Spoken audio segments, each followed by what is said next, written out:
In 1969, two Central American nations stepped onto a soccer pitch to settle a rivalry. Within weeks, the floodlights were replaced by artillery fire. To understand how a game sparked a war, you have to look at the map.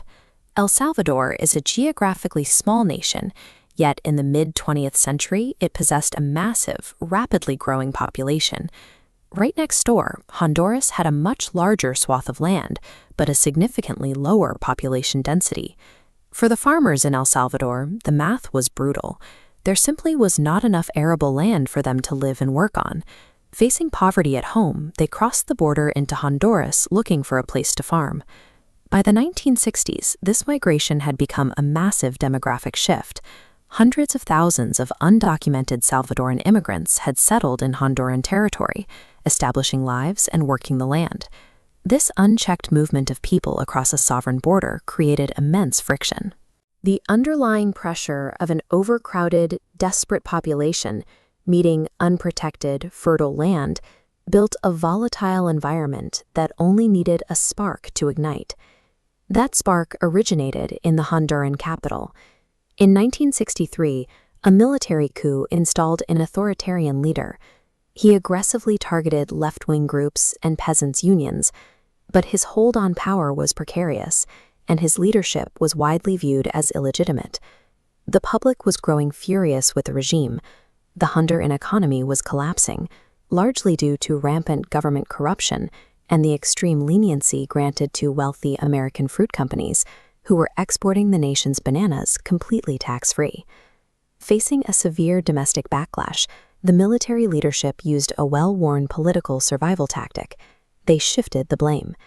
The government publicly accused the vast population of Salvadoran immigrants of stealing jobs, taking their land, and destroying the economy.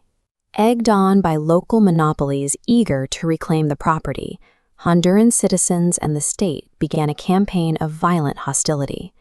The government initiated mass evictions, forcing families who had farmed in Honduras for generations off their land and pushing them back toward El Salvador. The regime distracted an angry populace from its own economic failures by pointing a finger at a vulnerable minority. The state had actively manufactured a xenophobic hysteria to stay in power. Tensions were at a breaking point when the 1970 World Cup Qualifiers began. Both Honduras and El Salvador finished at the top of their qualifying tables, forcing these two antagonistic nations onto the pitch for a high-stakes series. The first game took place in Honduras. The night before kickoff, Honduran crowds gathered outside the Salvadoran team's hotel, generating noise and taunting the players until dawn. Exhausted, the Salvadorans lost to a late 90th-minute goal. The defeat triggered an extreme reaction back home. A young Salvadoran fan, devastated by the loss, took her own life.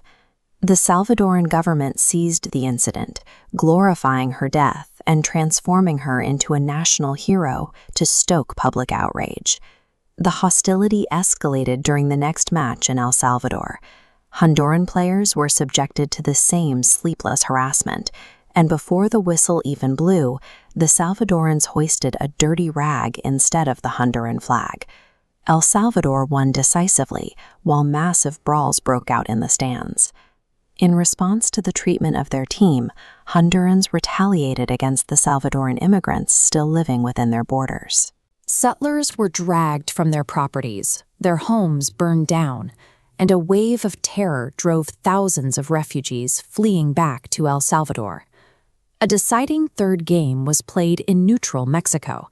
El Salvador won, eliminating Honduras from the tournament entirely. Faced with escalating physical attacks on its citizens and a sudden, unmanageable influx of refugees, El Salvador formally severed all diplomatic ties. The tribal passion of a soccer rivalry provided the perfect emotional cover. The matches didn't create the geopolitical hatred, but they supplied the momentum required to push two desperate nations into armed conflict.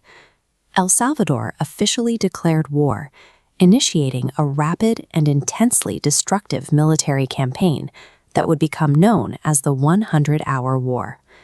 The Salvadoran military moved first, launching air raids on strategic locations inside Honduras, including the Toncontín International Airport. This was a deliberate strike intended to keep the Honduran Air Force permanently grounded. Leveraging a superior army, El Salvador pushed infantry and light tanks across the border.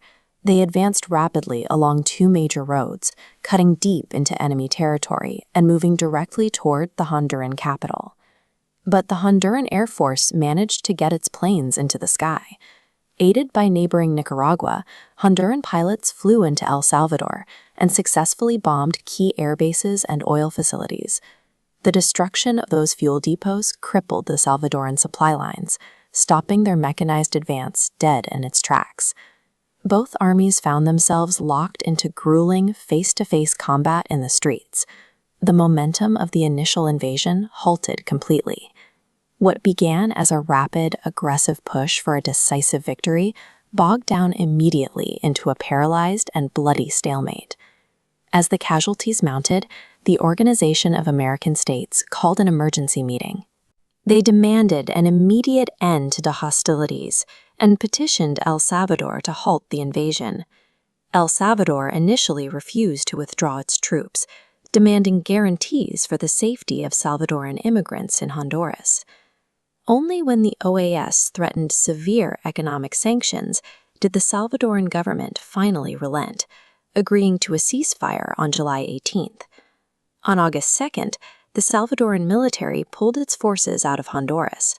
The fighting had lasted roughly 100 hours, but in that brief window, thousands of soldiers and civilians had been killed. The violence left the economies of both nations severely damaged, and for El Salvador, the original crisis had only multiplied. They now faced hundreds of thousands of displaced, impoverished immigrants returning home to a country that could not support them.